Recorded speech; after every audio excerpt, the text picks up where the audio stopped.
Deep in the jungles of Mexico, something impossible has been found. A massive temple structures buried for thousands of years, hiding a civilization that shouldn't exist. But who built these 50-ton stone heads without metal tools? Why do they resemble space from Africa and Asia? And more importantly, why do their lost temples match structures found in India, Mesopotamia, and Egypt? Today, we are uncovering real evidence, ancient symbols, advanced engineering, and genetic links that suggest the Olmecs weren't an isolated civilization, but part of a forgotten world network, a lost civilization that may rewrite history itself. This isn't just speculation. The proof is hiding in plain sight. And by the end of this video, you'll see why history doesn't want you to know the truth. Before we decode the enigma of the Olmecs, let's first examine the discoveries that challenge everything we thought we knew about history.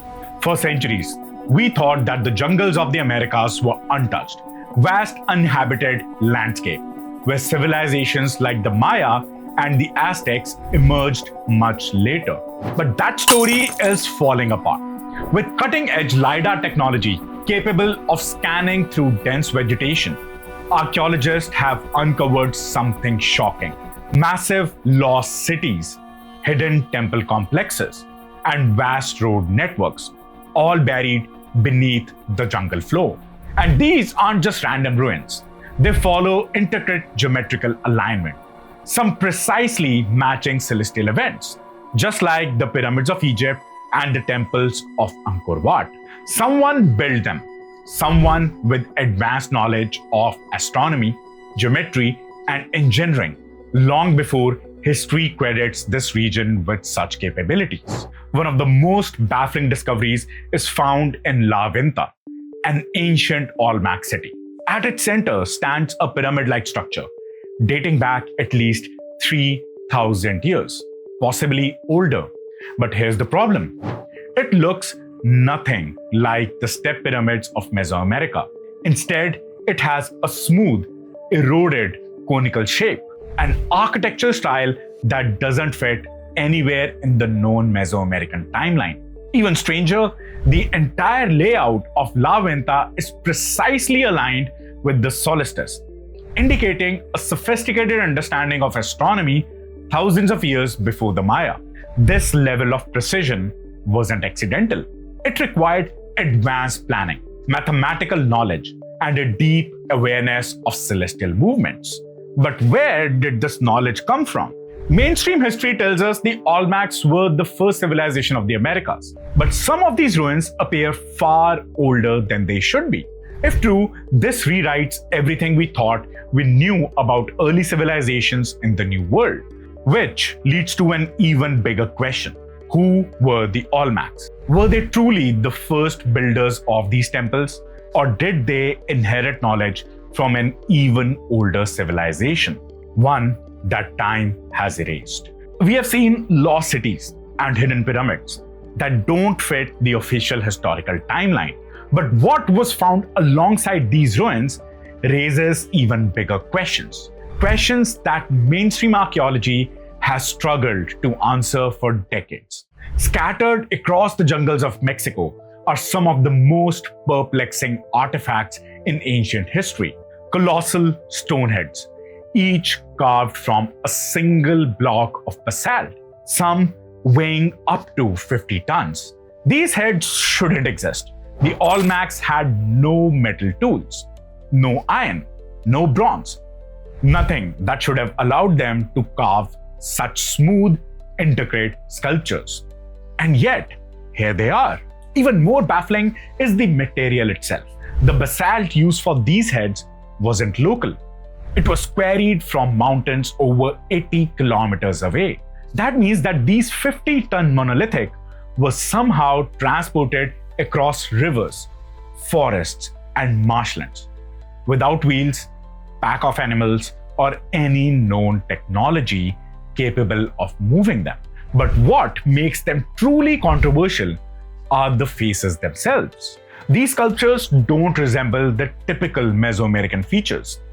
Instead, they have broad noses, full lips, and distinct headgear, trait that some experts argue bear a striking resemblance to the people of Africa, Polynesia, and even South Asia. If this is true, it means the Olmecs were not an isolated civilization, but part of something much bigger, a global network that existed long before mainstream history acknowledges it. And as we investigate further, the connections only go stronger.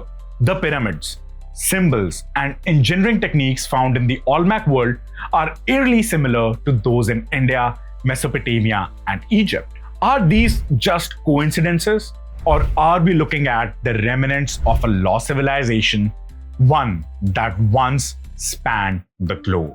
The Olmecs didn't exist in isolation. Their civilization, far older than the Maya and the Aztecs, hold secrets that challenges everything we think we know.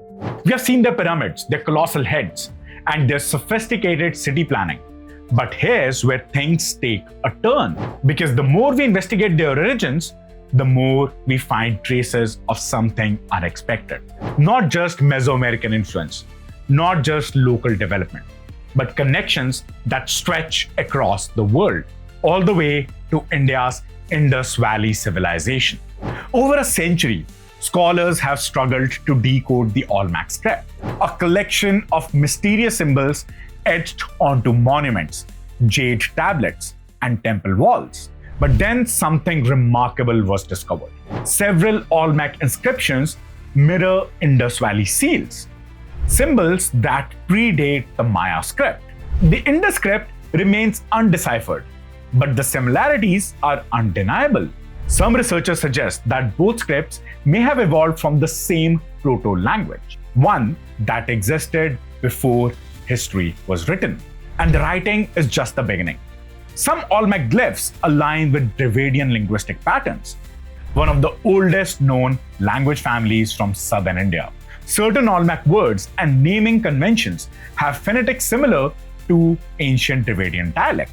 Dr. Clyde Winters, a comparative linguistic expert, has argued that Dravidian traders may have introduced their writing system to the Americas. If these civilizations had no contact, why do their symbols, script, and language structure show such strong parallels? The Olmecs did not just leave inscriptions behind. They left artifacts that defy history.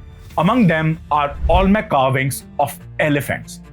Despite the fact elephants were extinct in the Americas over 10,000 years ago. So somehow, they know what these creatures looked like. Then there's the Tuxtla statue, discovered in Mexico, which features a figure wearing a headdress nearly identical to those on Hindu deities like Indra and Shiva. Mesoamerican temple carvings closely resemble South Asian deities, with similar hand gestures and symbolic postures. Even the step pyramids of Mesoamerica share striking similarities with temple designs in India and Mesopotamia, an architectural tradition that seems to span continents. Coincidence or trace of a lost cultural exchange? For years, historians believed that the first settlers of the America only came from Siberia via the Burning Strait. But this evidence suggests something much more complex. The question is no longer if ancient migrations happened. The question is how far back these connections go. And that brings us to one final clue, a sacred symbol that appears in both civilizations. The Olmecs worshipped Quetzalcoatl, the feathered serpent, a deity of wisdom, transformation, and divine knowledge. But across the world, in India, we see the Nagas, divine serpent beings that guard knowledge and power. Even in Mesopotamian mythology, we find a great cosmic serpent linked to wisdom and transformation. Why does this symbol appear everywhere advanced civilizations arose? Historians claim serpent worship developed independently in different cultures. But if that's true, why does it always appear alongside pyramid building civilizations? It's a pattern that refuses to be ignored. And this leads us to an even bigger revelation. Because if these civilizations were connected, how did they make contact? The answer lies in the ocean itself. For centuries, we have been told that Americas were isolated, untouched by the rest of the world until Columbus. But what if that's not true? What if the ocean wasn't a barrier, but a highway? Ancient mariners didn't just sail coastal waters. They mastered the winds, the currents, and the stars, navigating vast distances long before Columbus, long before the Vikings. And if we follow the currents, they directly lead straight to the Americas. The equatorial countercurrent, a powerful ocean stream, flows directly from India and Africa to the Americas. This isn't a theory. This is a documented maritime highway. Polynesians used it to reach distant lands. Phoenician traders relied on it for long-distance navigations. Even Viking explorers followed ocean currents to North America. And thousands of years before them, the Indus Valley, Mesopotamians, and Egyptians already had ocean-faring ships. We know these civilizations were sailing vast distances. The Lothal dockyard, built around 2400 BCE, is one of the world's oldest ports, proving that Indus Valley traders weren't just river merchants, they were ocean navigators. The Phoenicians, around 1000 BCE, were already crossing the Mediterranean, with records suggesting voyages to West Africa and possibly beyond.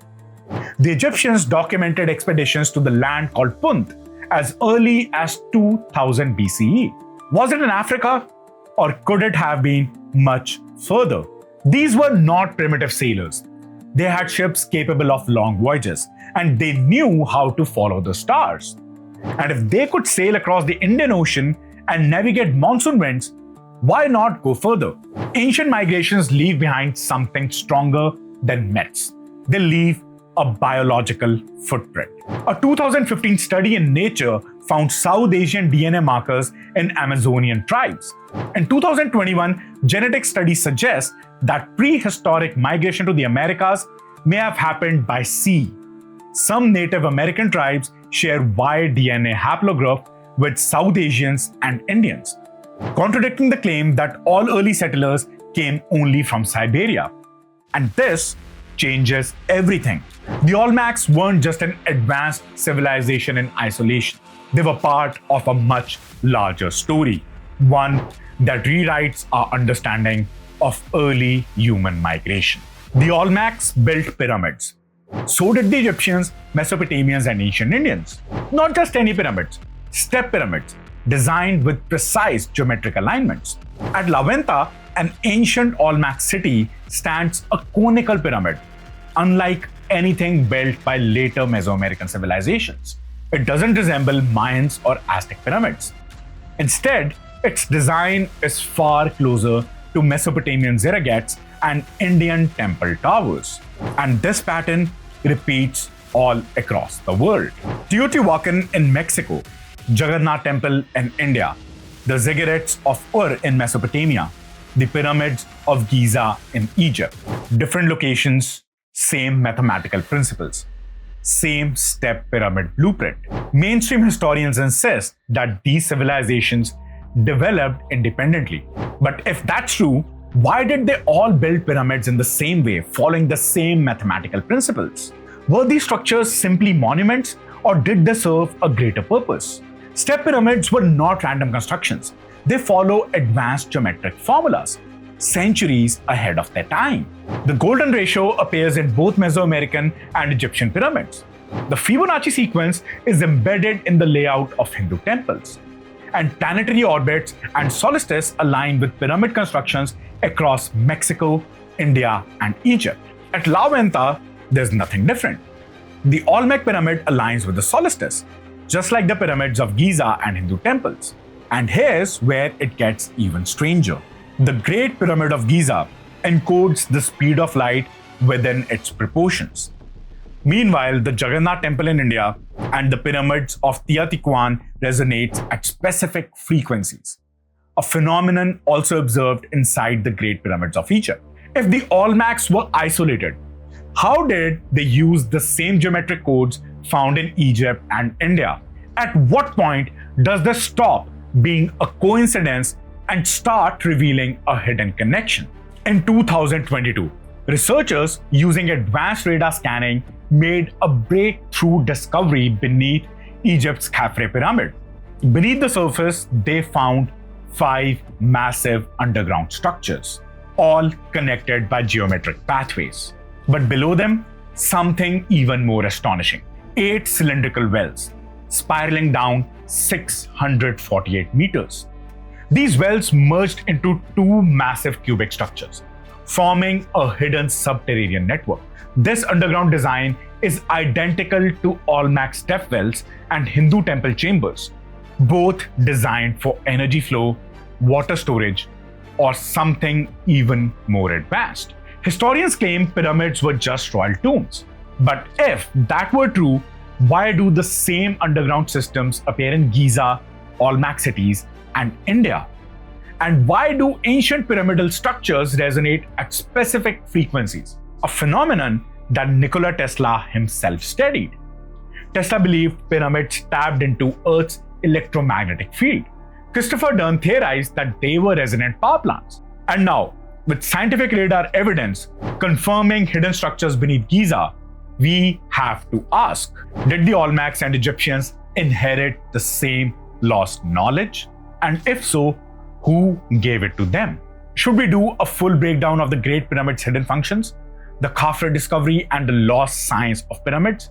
Let us know in the comments. Because next, we move beyond stone and structures and into the oldest myths of human history, a story of gods, disasters, and a vanished world. The history tells us that myths are just stories. But when the same myths appear across civilizations separated by continents, it's no coincidence. Flood, lost worlds. These aren't fiction. They are memories of something real. A history erased from our textbooks. A cataclysmic event that erased these civilizations from history. And every major culture remembers it. The Olmecs tell of an age before the Great Flood. In Hindu scriptures, the story of Manu describes a deluge that shaped the world. The Mesopotamians recorded Utnapishtim's flood, a tale that became Noah's Ark in the Bible, and modern science confirms it. The Younger Dryas impact theory suggests that around 12,000 years ago, Earth experienced a massive global disaster, floods, rapid climate shifts, and the sudden disappearance of civilizations. If the Olmecs were descendants of this lost world, the myths weren't fiction. They were history, preserved in symbols and stories. The serpent, the flood, the lost civilization. It all points to something much older than we have been told. And what follows explains why we were never meant to know. If the evidence is so clear, why aren't we taught about it? Why does history ignore the Olmecs' global connection? Because accepting this evidence rewrites everything we have been told about human civilization. Ancient artifacts that don't fit the official timeline are dismissed, hidden, or labeled as anomalies. The idea that civilizations were once connected across ocean challenges too many established theories. And funding goes only to the research that protects the mainstream narrative. The real gatekeepers of history are not the archaeologists digging in the field. They are the institutions, the funding boards, and the historians who decide what is acceptable knowledge. If the Olmecs were part of a transoceanic civilization, it changes everything. It means that global trade and cultural exchange existed thousands of years before Columbus or the Vikings. It means that pyramids, symbols, and the myths weren't independent creations. They were shared knowledge from a lost world. And most importantly, it means that history as we know it has been deliberately rewritten. The Olmecs weren't an isolated civilization. They were part of something much older, a vast, advanced global network that mainstream history refuses to acknowledge. Because if history has been rewritten once, what else is being hidden? What other secrets have been buried? The real story isn't what we have been told. It's what's being suppressed. This is Harry signing off. Stay curious.